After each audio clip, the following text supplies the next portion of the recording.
very recently where I had a friend pass away, my Brazilian Jiu-Jitsu coach, Fast Eddie Constantine. He's a fellow journalist, and he killed himself. And it was a very hard thing to deal with. And what I ended up doing in my grief was starting a memorial fund for him called Fast Eddie's Fighters.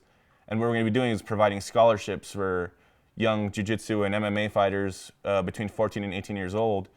And just thinking about it right now, it just hit me that this is something that Evan Tanner was trying to do in his lifetime, and that's, the Team Tanner House and that project and believe in the power of one.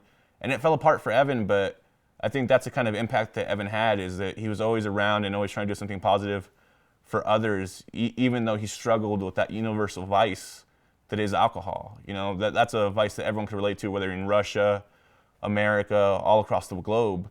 And for him to be that spirit, to be the guy who was outgoing and trying to help and do better things in the world, it's very unfortunate that he got dragged down by these things like alcohol and depression, because I think that's part of his charm, the way that people respected Ernest Hemingway, even though he was a raving drunk.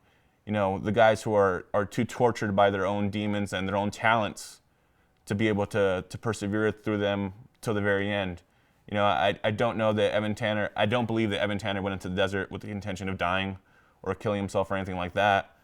But I do think the way he lived his life invited a little more danger than, you and I are accustomed to.